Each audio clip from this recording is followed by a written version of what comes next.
Alors, on est dans une thématique de vaincre les captivités de l'âme. Et la semaine passée, j'ai abordé le sujet comme de quoi que le Seigneur désire aussi qu'on fasse face, ok, comme le thème de l'année, fait face aux attaches émotionnelles démoniaques, qui peut expliquer des fois pourquoi on a de la misère à se détacher de certains comportements ou de certains péchés, parce qu'il y a comme un attachement émotionnel spirituel qui est là, qui a besoin d'être dénoué. Et le Seigneur désire tellement nous délivrer. Et il n'y a jamais de condamnation, je vous dis, quand j'apporte ces messages-là. Parce que, tu sais, il n'y a rien d'urgent dans le sens que c'est comme, tu sais, des fois, ça peut sembler tellement grand de voir, je ne sais pas comment je vais faire pour me sortir de ça. Mais c'est d'y aller un jour à la fois, un pas à la fois, on prend la parole de Dieu et on cherche à mettre en application. Même les enseignements que j'apporte, je donne toujours des façons, comment est-ce qu'on peut s'en sortir? Eh bien, ça, vous pouvez répéter ça à la maison, dans vos temps de prière. Puis, je vous dis, je vis qu'est-ce que je prêche. Puis, qu'est-ce que je dis de prier? C'est des façons que moi-même je prie et qui ont fonctionné pour moi, puis qui fonctionnent pour d'autres. Puis c'est des choses, des fois, que je reviens là-dessus. Pourquoi?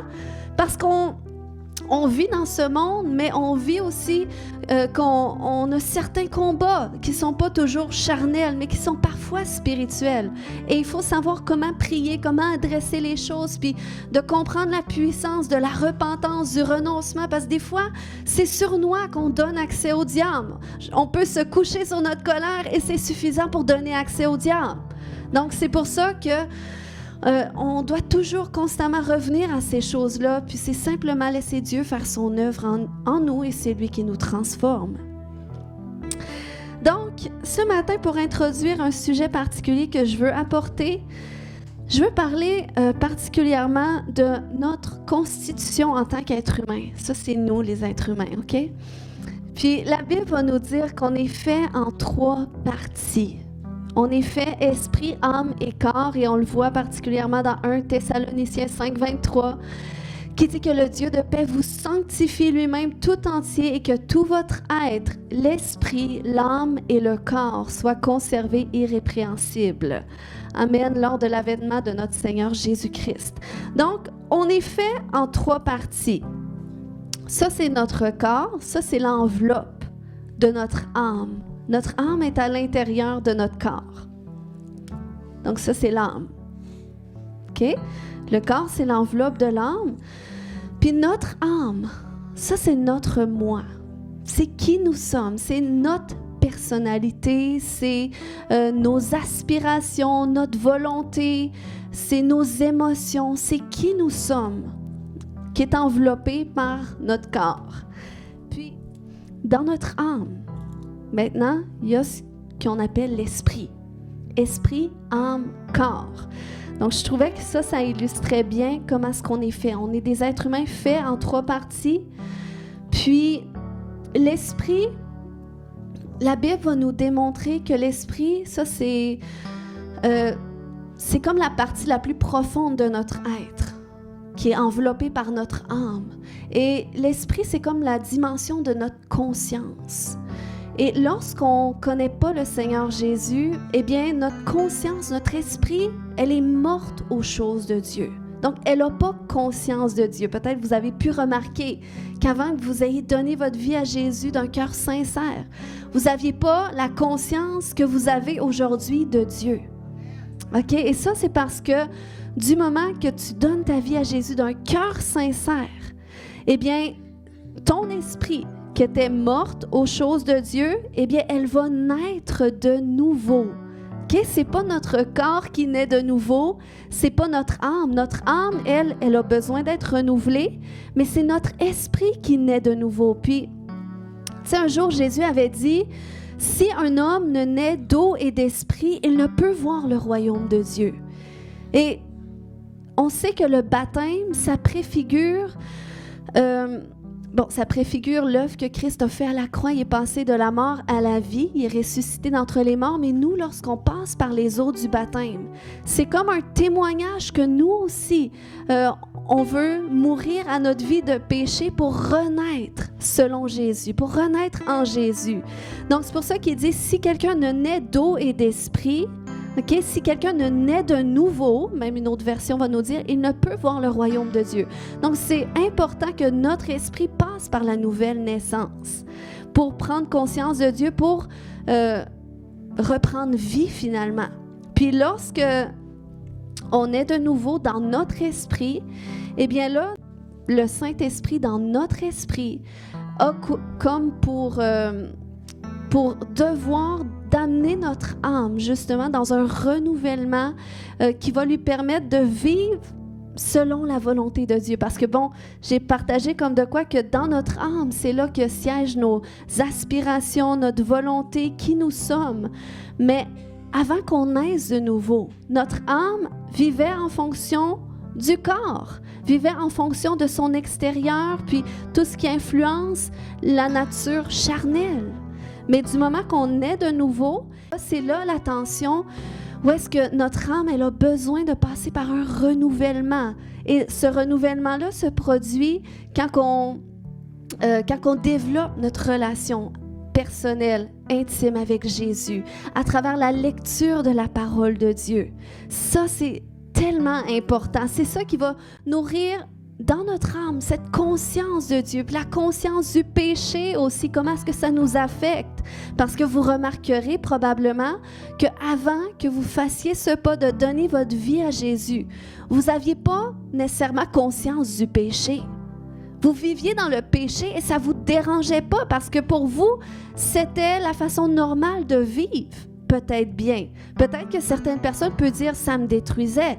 Je faisais des choses, c'était plus fort que moi, je me rendais compte que c'était pas bon. Mais je n'étais pas capable de vivre autrement.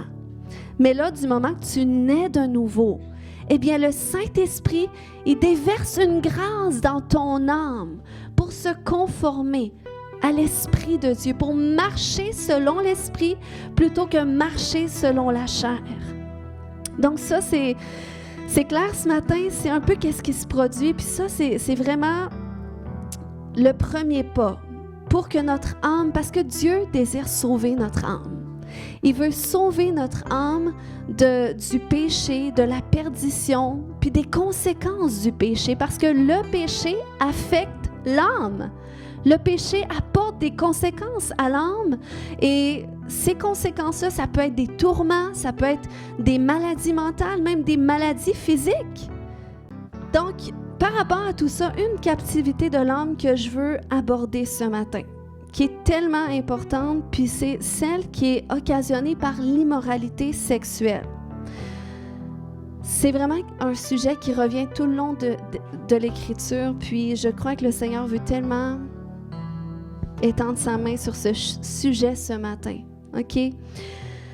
Donc, l'immoralité sexuelle, on va voir quelques versets dans quelques instants, c'est un péché, OK? Mais la sexualité en elle-même, c'est pas un péché, OK?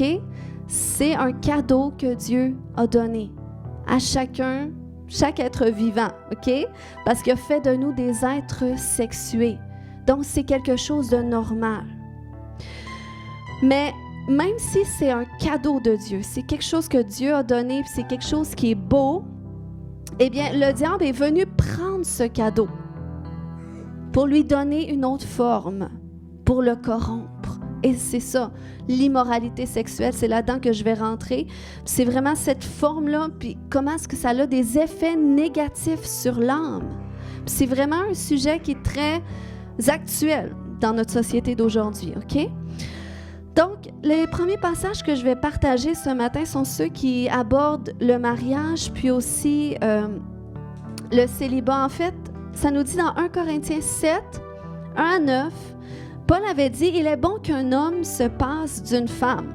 Cependant, pour éviter toute immoralité, il est préférable que chaque homme ait sa femme et que chaque femme ait son mari.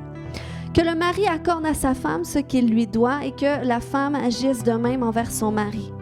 Car le corps de la femme ne lui appartient plus, il est à son mari.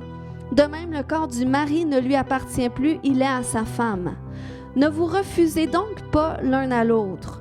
Vous pouvez certes en plein accord l'un avec l'autre, renoncez pour un temps à vos relations conjugales afin de vous consacrer davantage à la prière. Mais après cela, reprenez vos rapports comme auparavant. Il ne faut pas donner à Satan l'occasion de vous tenter par votre incapacité à vous maîtriser. Je voudrais bien que tout le monde soit comme moi, mais chacun reçoit de Dieu un don particulier de la grâce. L'un, le mariage, l'autre, le célibat. J'aimerais cependant dire aux veufs et aux veuves que c'est une bonne chose de continuer à vivre seuls comme moi. Toutefois, s'ils ne peuvent pas se maîtriser en ce domaine, qu'ils se marient. Car vaut mieux se marier que de se consumer en désirs insatisfaits. OK. Vous êtes attentifs ce matin? OK. Dans un premier temps, Paul partage ici l'importance de la sexualité dans un couple marié. OK? Il dit que l'homme donne à sa femme ce qui lui est dû et vice-versa. OK? Parce que si c'est négligé, Paul va dire que l'homme ou la femme devient vulnérable aux tentations vers l'immoralité. Il mentionne aussi l'importance du mariage pour ceux qui ne peuvent pas se maîtriser, qui sont vulnérables à tomber dans l'immoralité, consumés par des désirs insatisfaits. Puis, c'est important, il ne faut pas démoniser les désirs, parce que c'est normal, c'est Dieu qui les a créés. Mais, par exemple, c'est bon d'établir les bonnes bases sur la façon que Dieu conçoit les choses en termes du sujet. Il a parlé de ceux qui sont célibataires, ceux qui ont le don de célibat. Amen. Comme Paul, qui ont la grâce de se maîtriser et qui font le choix de demeurer abstinents. C'est ça que ça veut dire, OK, le restant de leur jour. Mais il y en a pour qui c'est un plus grand défi. Et dans ce cas, Paul recommande le mariage. Mais en attendant le mariage, il cite toutefois l'importance d'apprendre à se maîtriser par la grâce de Dieu. Pourquoi? Pour éviter de tomber dans l'immoralité. Mais dans ces passages que j'ai partagés, Paul cite finalement qu'autant les couples mariés que les célibataires peuvent tomber dans l'immoralité. Donc, finalement, il explique qu'est-ce qu'on doit faire pour faire attention à ça. Qu'est-ce que la Bible veut dire par immoralité?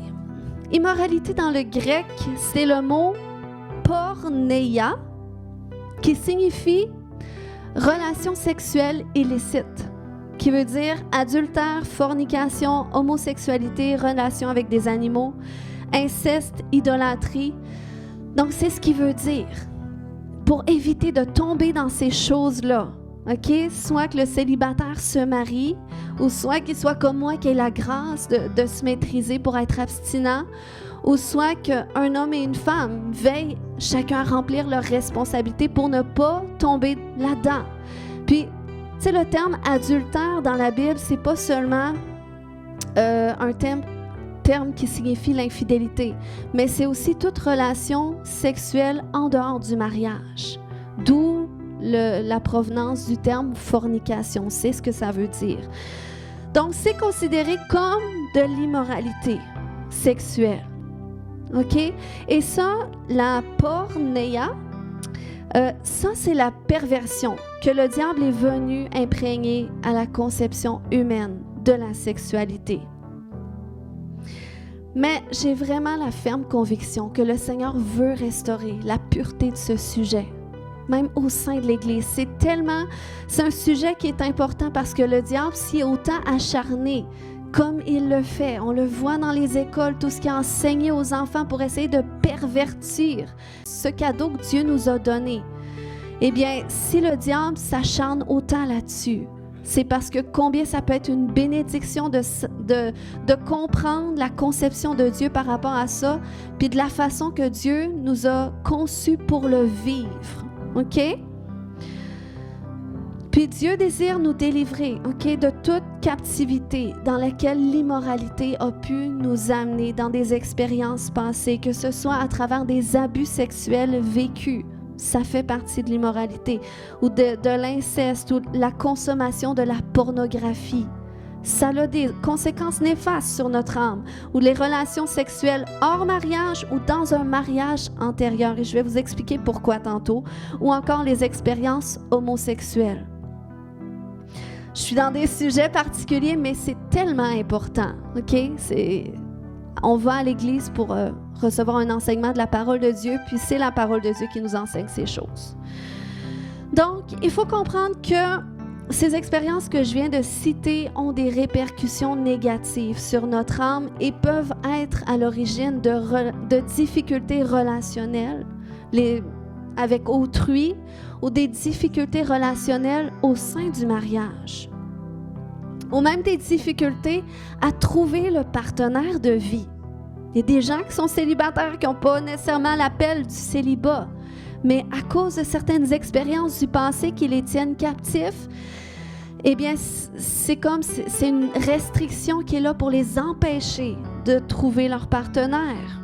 Ou ces conséquences, ces expériences-là que j'ai partagées peuvent avoir aussi des répercussions négatives par rapport, mettons, occasionnant une absence de désir au sein du mariage ou une manque de maîtrise face à ces désirs, OK? Que ce soit pour les célibataires ou les couples mariés.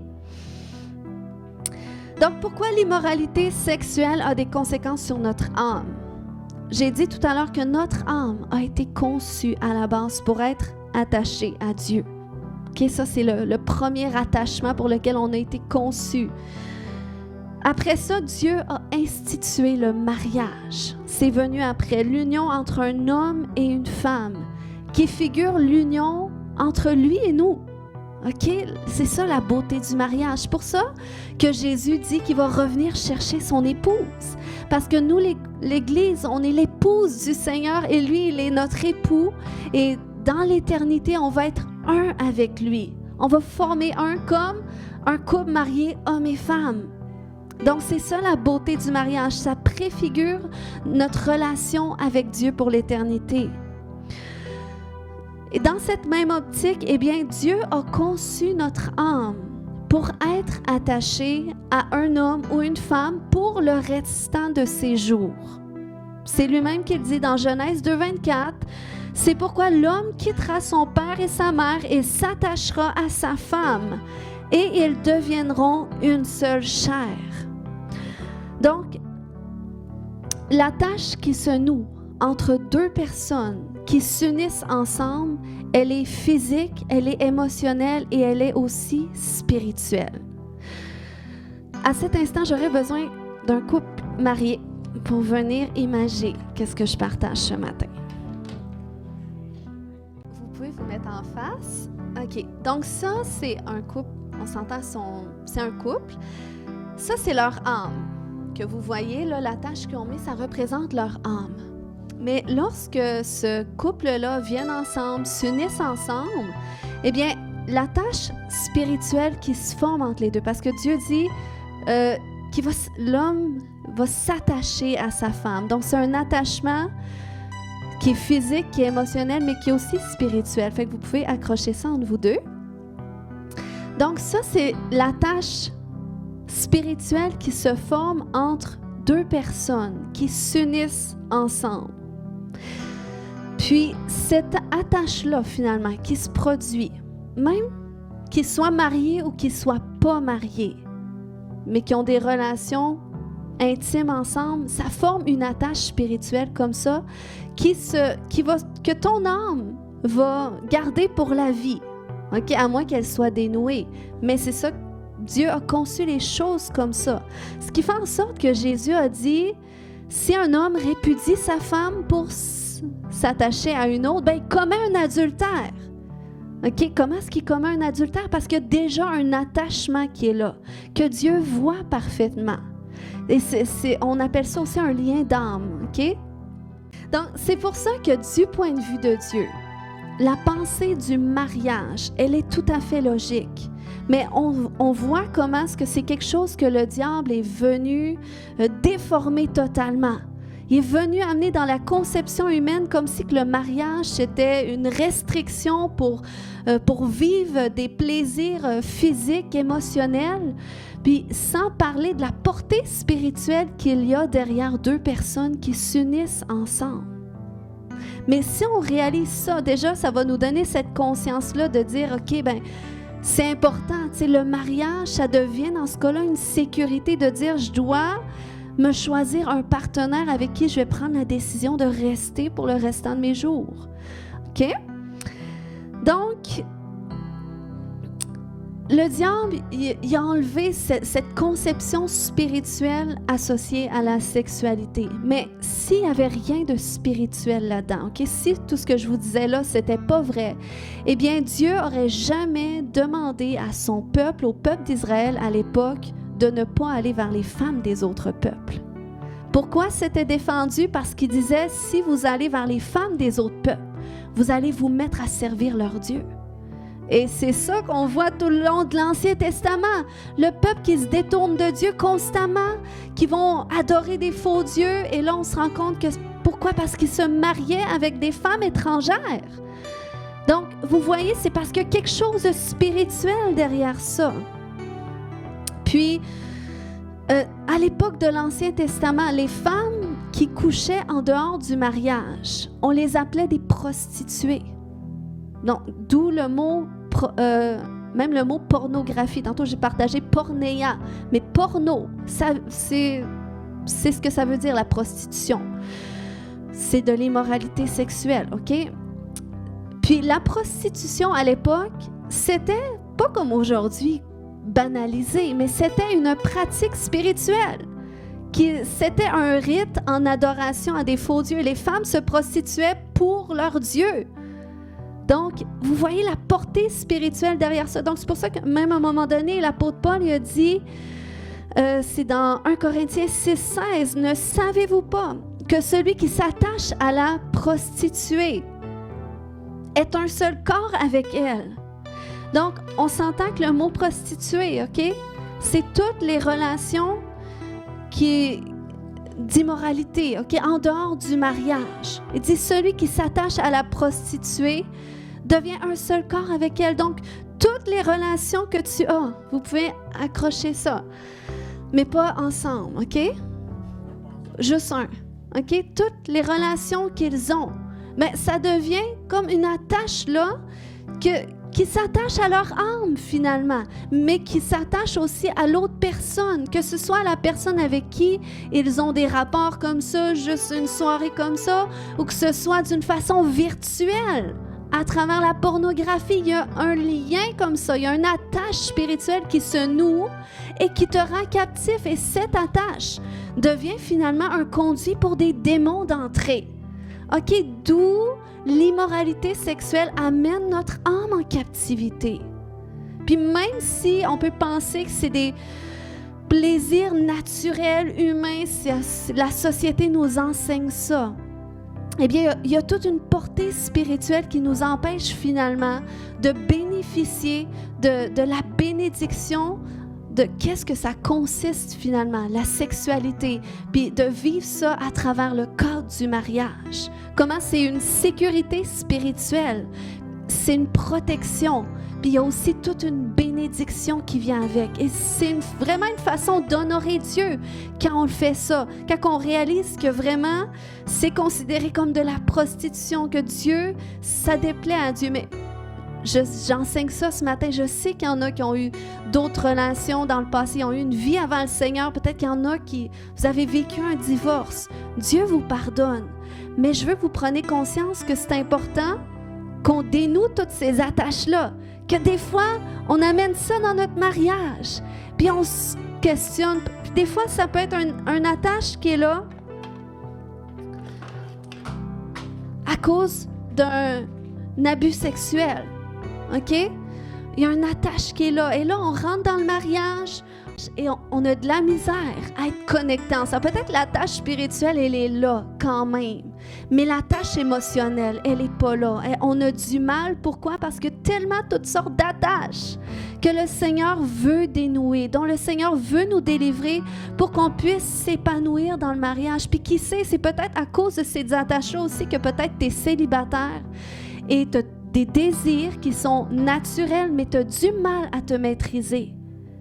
Tu as du mal à ne pas tomber dans l'immoralité. Pourquoi? Parce que des attaches qui sont là, qui sont des conduits ouverts, dont le Seigneur veut te nettoyer.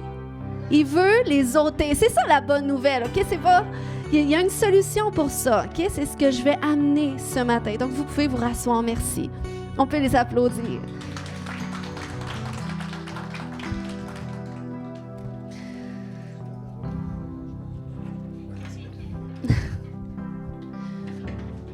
Comme je disais tout à l'heure, quand ça devient un conduit spirituel, finalement, c'est comme si les démons qui sont sur la vie de l'autre personne, que ce soit virtuel ou naturel, ben, ils ont un accès à toi. Et ça va te tourmenter. J'ai déjà raconté mon témoignage quelques fois, mais avant d'être avec Jésus, j'ai déjà eu un chum qui était homosexuel. C'est bon. Il l'avouait pas avant qu'on soit ensemble. Puis, ça a été une relation très, très difficile, très traumatisante à plusieurs endroits.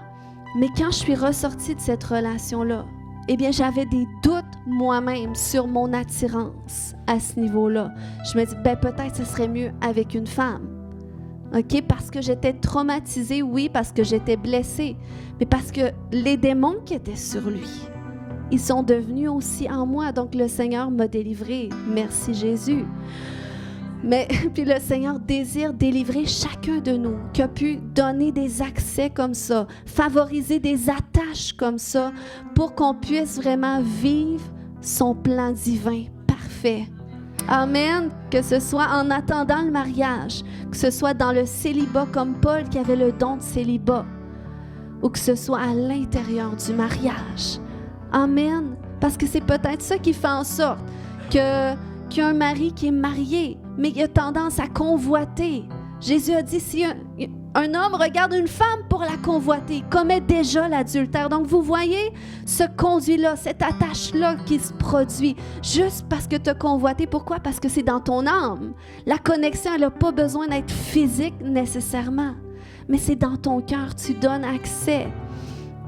Puis des fois, si tu luttes avec ça, c'est parce que le Seigneur, il doit faire un nettoyage. Et après ça, tu vas voir, le Seigneur va libérer sa grâce pour que ta femme suffise. Amen. J'ai entendu des femmes dire Amen, ça m'encourage. Dieu veut la faire. Alléluia. Je sais que c'est des Amen pour toutes les femmes qui n'ont pas dit Amen. Donc, le Seigneur, il veut restaurer la pureté dans la conception de la sexualité, qu'est-ce qui a pu être entaché dans notre vie par l'immoralité sexuelle. Vous savez, il y a tellement quelque chose de beau dans choisir de se préserver pour quelqu'un, puis que tu rencontres quelqu'un, puis que tu sens que c'est l'homme, c'est la femme, mais de choisir volontairement toutes les deux de dire non, on se tient dans la pureté jusqu'à ce qu'on se marie. Il y a vraiment une bénédiction derrière ça, parce que c'est ça. Quand la Bible va nous dire que le lit conjugal soit exempt de toute souillure, OK? C'est que dans le fond, ce lit-là de la relation entre un homme et une femme doit être exempt de relation avant que le mariage arrive. Ça, c'est selon la conception de Dieu. Parce que tu te maries d'une façon ou d'une autre, on l'a vu. Tu te maries spirituellement. Fait qu'avant, t'es mieux d'engager ton cœur, de voir vraiment, est-ce que c'est la personne? Et moi, c'est un des premiers principes quand j'ai rencontré mon mari que je lui ai enseigné parce qu'il était non-chrétien. Puis des fois, je le mentionne parce que des fois, peut-être qu'il y en a ici, vous allez faire la rencontre d'un non-chrétien, non-chrétienne, puis que c'est vous qui allez l'amener au Seigneur, puis la personne va tomber en amour avec vous, mais vous allez devoir présenter votre Dieu. Puis vous allez devoir présenter les principes. Et c'est possible. Et ça a été une belle épreuve d'amour pour quelqu'un qui c'était tout nouveau. Mais c'est possible. Et il y a eu vraiment quelque chose de beau dans le fait de se préserver. Puis si tu es en couple et tu n'es pas marié. OK, peut-être vous êtes en couple, ça fait longtemps. Ben, il n'est pas trop tard de dire, ben regarde, on veut observer la parole de Dieu. On choisit de se mettre de côté, de se mettre à part chacun jusqu'au mariage, parce qu'on veut vraiment vivre la bénédiction. Et si vous vous repentez et tout ça, Dieu vous pardonne. Et tout ce que ça a pu donner accès au diable, donner accès à l'immoralité, eh bien Dieu va vous délivrer si votre cœur est sincère. Puis il va vous donner la grâce d'être patient. Amen. Puis si tu es célibataire, ça peut être éprouvant de devoir se maîtriser. Mais il y a une grâce que tu peux trouver dans le Seigneur. Puis déjà, en dénouant toutes ces attaches, de tous ces accès que tu as pu donner, eh bien, c'est comme tu vas avoir accès à la grâce de Dieu pour te maîtriser, pour pouvoir te conserver dans la pureté, pas tomber dans l'immoralité, dans des pratiques, amen, qui finalement donnent accès au diable, puis qui déplaisent à Dieu.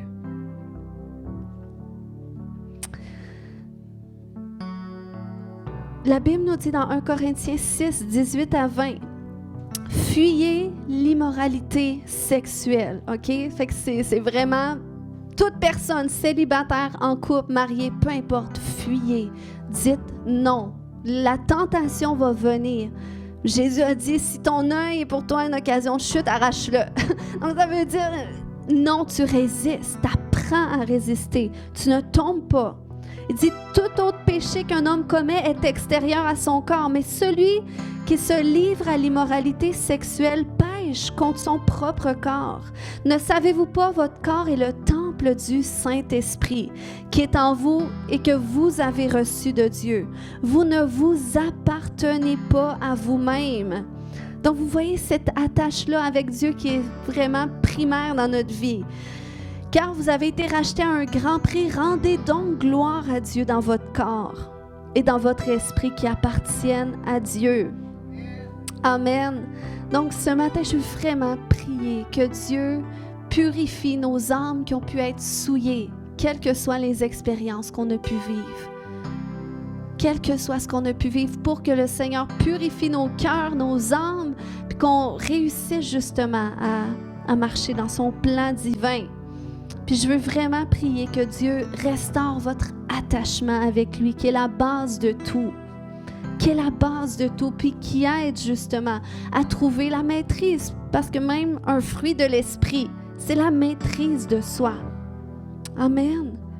Puis je veux prier ce matin aussi pour la restauration des mariages. Puis on va prier aussi pour les dons de célibat en attendant le mariage. Si Paul a été capable, amen, on dit Seigneur, donne-moi la grâce de Paul. Amen. Dieu est capable de le faire. Pourquoi tu devrais décider ça si tu es célibataire? Pour que tu donnes aucun accès au diable pour retarder la bénédiction de ta femme ou de ton mari. Amen. Et je crois que le Seigneur veut briser tout délai par rapport à ça, parce qu'il y en a qui sont célibataires depuis trop longtemps. Mais il faut faire un pas avant.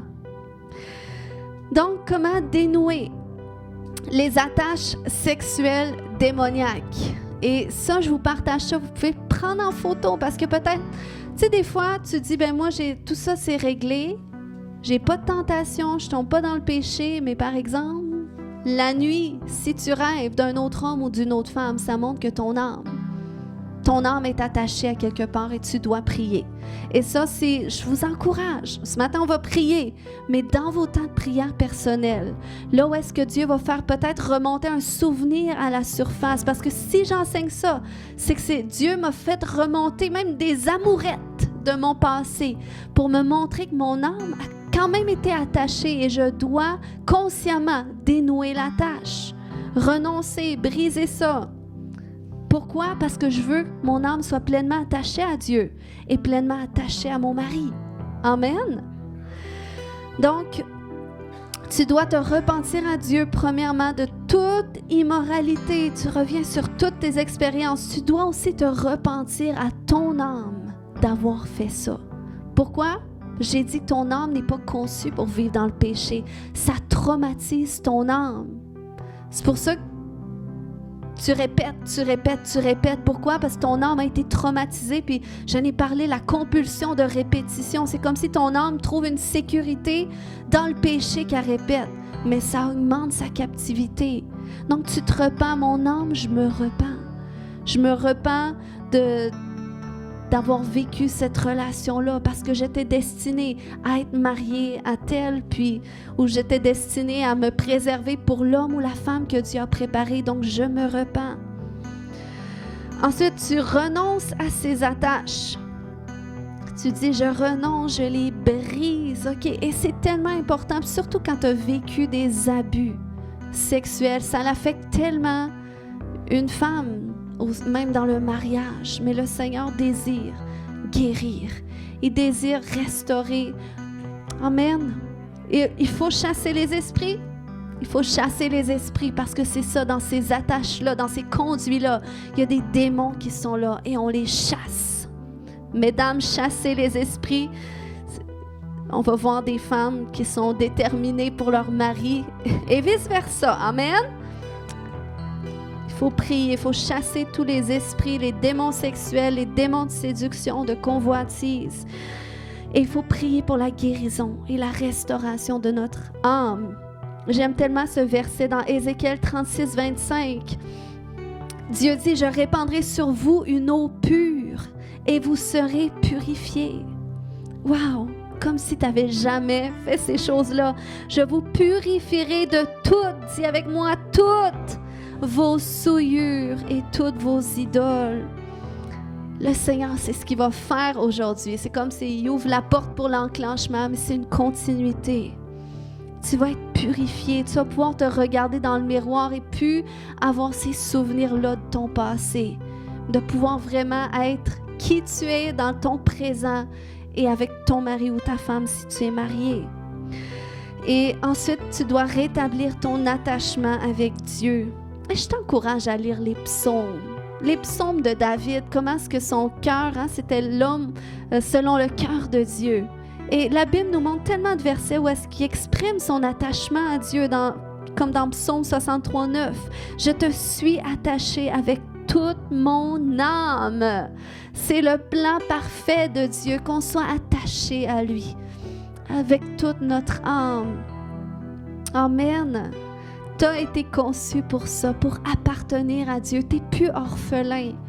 Puis des fois, quand justement ton attache avec Dieu, elle n'est pas pleinement restaurée parce que tu as vécu du rejet, tu as beaucoup de blessures, tout ça, eh bien, ça peut justement faire comme si tu vis comme un orphelin finalement.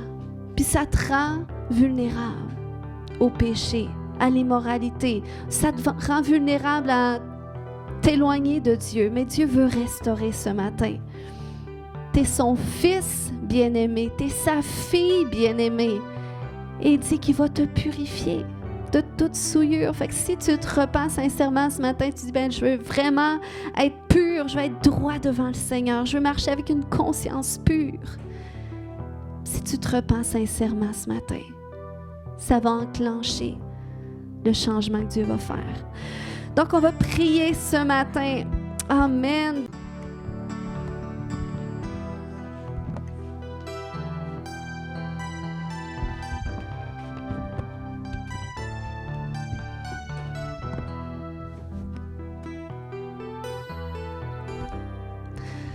Alléluia.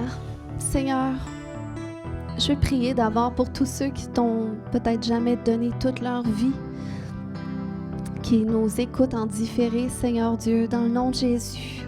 Si vous n'avez jamais fait cette prière pour donner votre vie à Jésus, peut-être que vous l'avez déjà faite, mais vous vous êtes éloigné de lui. Je vous invite à la prononcer, à dire, Seigneur Jésus, je viens à toi tel que je suis. Je me repens pour tous mes péchés. Viens dans mon cœur, viens dans ma vie. Je t'accepte aujourd'hui comme Seigneur et comme Sauveur. Amen. Vous savez, je suis déjà bénie de l'enseignement parce que tout au long que je prêchais, j'ai vu beaucoup de gens commencer à expérimenter des délivrances. Donc, ça m'enflamme. Donc, je rends grâce à Dieu. Il y en a que vous le savez, mais c'est juste pour vous confirmer que oui, Dieu est en train de délivrer. Dieu est en train de nettoyer, est en train de purger, est en train d'ôter, de dénouer tout ce qui ne doit pas être là. Alléluia. Et ce matin, on va commencer par se repentir, à dire, Seigneur, je me repens. Repens-toi ce matin pour tout péché d'immoralité que tu as commis, toutes tes relations sexuelles en dehors du mariage. Repens-toi pour tous les accès à l'ennemi que tu as donné, la convoitise. Repens-toi ce matin pour tout ce que tu as consommé de tes yeux. Repens-toi ce matin. Dis, je me repens pour ça. Je me repens. Alléluia. Oui, Seigneur, on se repent. On se repent ce matin pour cette convoitise qui a poussé au péché, Seigneur, peut-être juste au péché dans les cœurs, dans les pensées. Mais Seigneur, pour toi, c'était considéré la même chose que si on passait à l'acte. Seigneur, on se repent pour toute forme d'immoralité sexuelle auquel on a été participant. On se repent à toi, mon Dieu. On se repent parce que, Seigneur, c'est une forme de prostitution, Seigneur Dieu. Et ce matin, on veut être libérés de ça.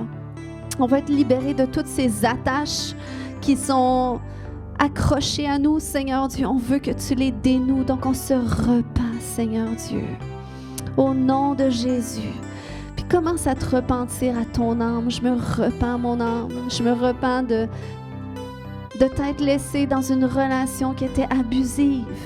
Je me repens, mon âme, d'avoir eu tel partenaire. Je me repens, mon âme, de t'être laissé t'attacher à cette personne.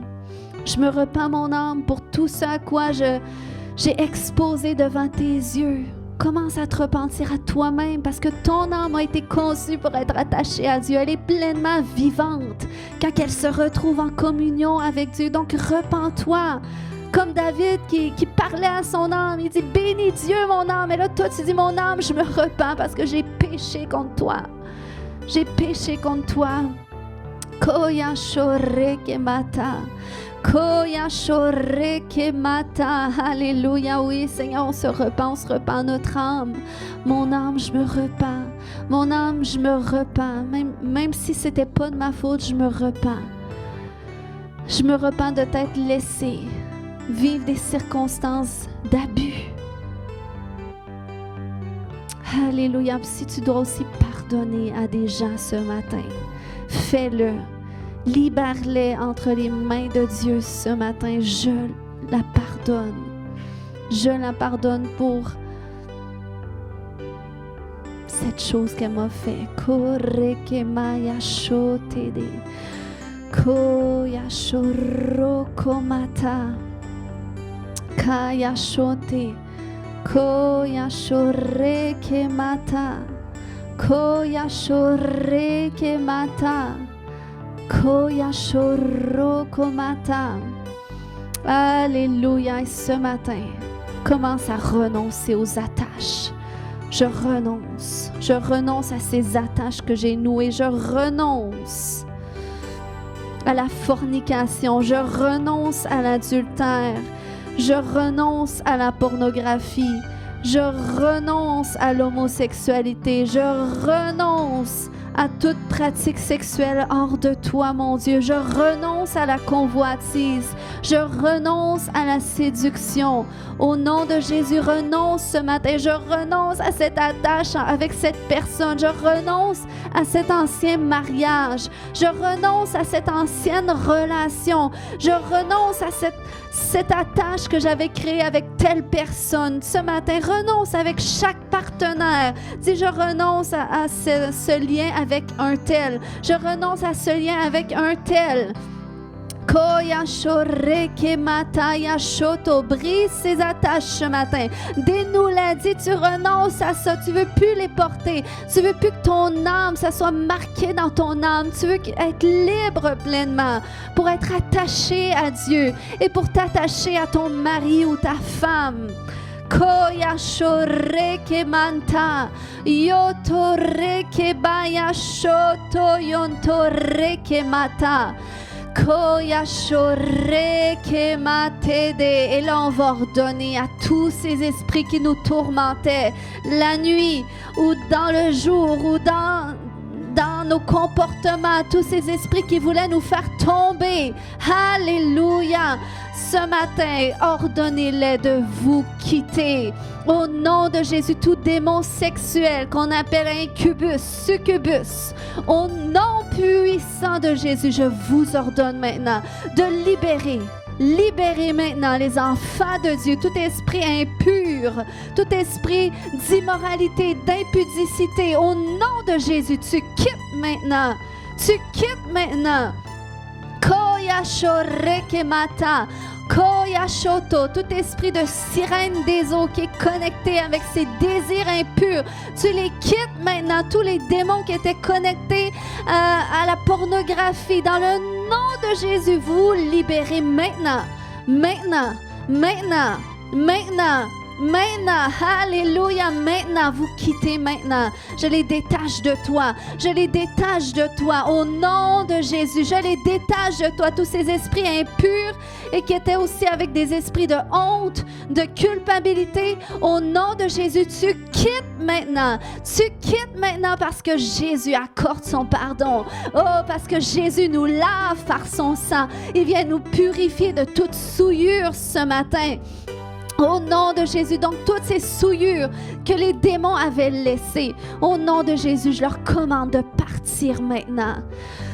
De partir maintenant. Korekemaya shoto, tous ces esprits impurs, ces esprits qui affectaient votre conscience, qui affectaient votre façon de voir les hommes, de regarder les hommes, de regarder les femmes. Au nom de Jésus, ces esprits impurs s'en vont maintenant. S'en vont maintenant. Toutes ces images que tu as enregistrées, je les détache de toi maintenant et je déclare que le feu du Saint-Esprit vient les consumer. Au nom de Jésus, alléluia. Alléluia. Korekemaya shoto. Toutes ces pensées, tout ce qui divisait ta pensée, qui te faisait penser à ton ex, au nom puissant de Jésus, je viens briser maintenant cette division et je déclare que cette attache entre toi et tes ex est brisée maintenant au nom de Jésus. Koyantoreke. Oh, je brise tout lien d'âme avec tous les partenaires que vous avez eus au nom de Jésus. Et je commande à tous les esprits qui étaient connectés à ces partenaires, qui étaient sur la vie de ces partenaires que vous avez reçus, qu'ils vous quittent maintenant au nom de Jésus. Koyashoreke bata. Koyashoreke mata. Koyasho, alléluia. Oh, ce matin, Koreke Mayasho.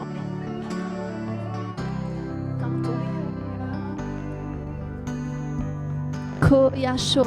Je fais un geste prophétique ce matin parce que lorsque je faisais ça, je voyais un vent de pureté, un vent de purification que le Seigneur envoie sur les cœurs.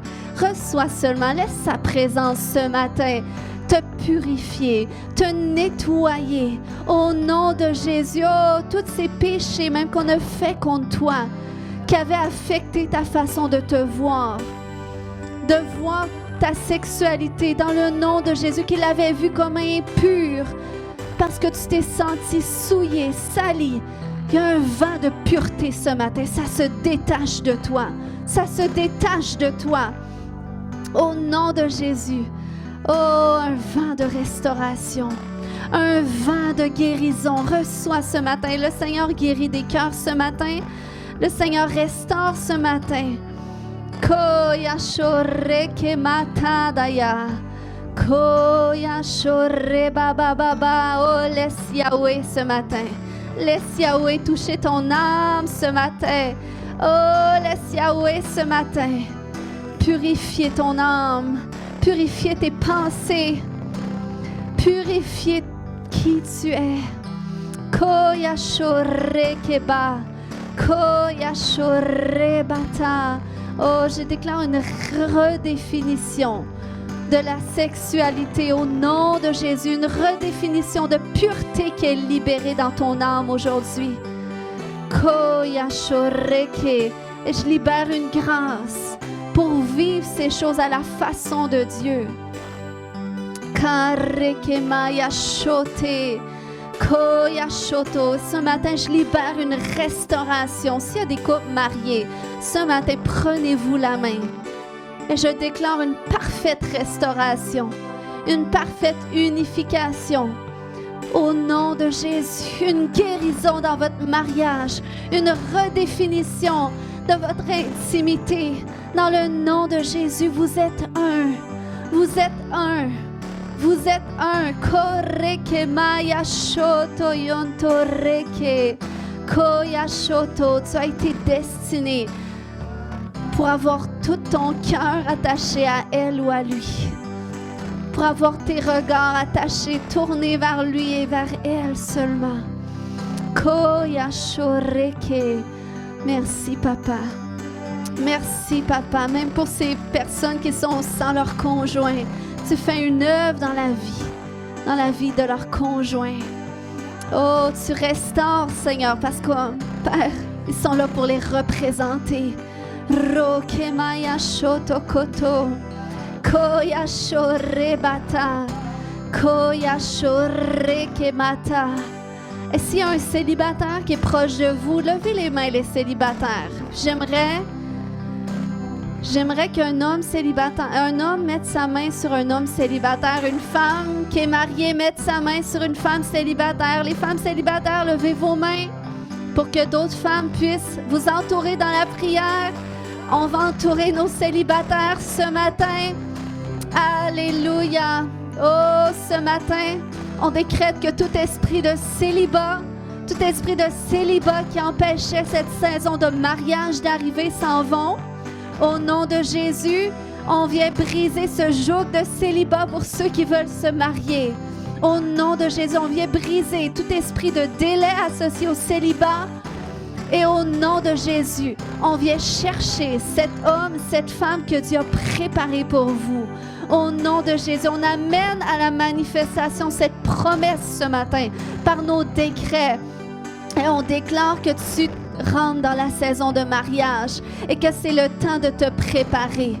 C'est le temps de te préparer dans la pureté pour l'homme ou la femme que Dieu a préparé pour toi. Alléluia. On appelle une accélération ce matin. Oh oui, Papa. Au nom de Jésus. Koya shoreke mata. Koya shoreke bata. Et on libère la grâce de Dieu. On libère la grâce de Paul sur vous.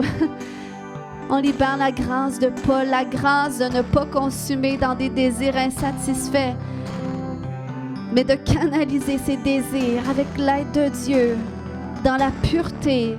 Korekemaya shonte, koya shoto, et que vous allez fuir l'immoralité. Vous n'allez pas ouvrir la porte à ces choses-là, mais vous allez incliner votre cœur vers Dieu et il va vous donner la grâce, la force. Au nom de Jésus. Alléluia. Kaya shoreke manta. Koya shoreke mata. Oh oui, Seigneur. Tu viens rechercher une épouse qui est pure. Une épouse qui marche dans la sainteté parce que toi-même tu es saint. Alléluia. Je veux libérer ce matin tout miracle qui peut-être était bloqué à cause de ces péchés-là. Toute guérison physique, je le libère. Même toute guérison qui était au niveau du ventre, OK? Au niveau de l'utérus pour les femmes. Toute guérison, peut-être même au niveau de l'intestin. Ça peut être autant pour les hommes. Au nom puissant de Jésus, mets la main là où est-ce que tu as mal ce matin, là où est-ce que tu souffres. Et au nom de Jésus, on déclare la guérison maintenant dans ton corps. On déclare maintenant qu'il n'y a plus de barrière pour que ton miracle tu le vives pleinement au nom de Jésus. On commande chaque partie de ton corps d'être guérie maintenant, d'être restaurée. Au nom de Jésus, on déclare un vent de purification dont cette maladie, cette infirmité ne peut résister. Au nom de Jésus, sois guéri, sois guéri, sois guéri, sois guéri. Tu es guéri. Déclare, je suis guéri. Je suis guéri. Ce matin, on va prendre la communion juste en terminant pour venir sceller tout ce qu'on a fait, glorifier notre Seigneur en se remémorant que c'est grâce à l'œuvre de la croix qu'on peut prier de la sorte et s'attendre à lui.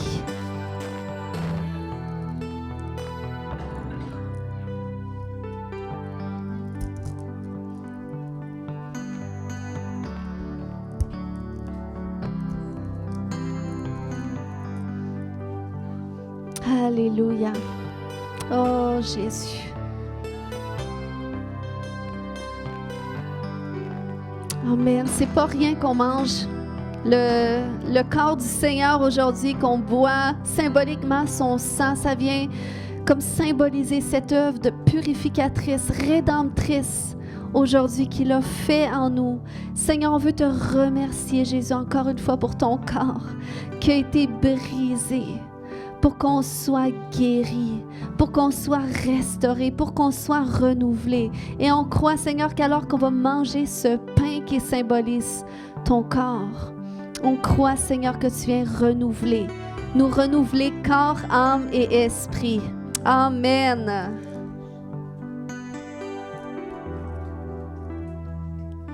Et Seigneur, on te remercie pour ton sang rédempteur, ton sang qui nous donne la vie, ton sang qui nous purifie de toute souillure.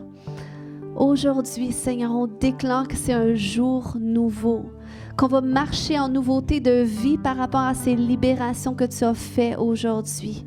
Au nom de Jésus, Amen. Amen. Acclamons le Seigneur. Yes! Il est le Seigneur des Seigneurs, le Roi des Rois.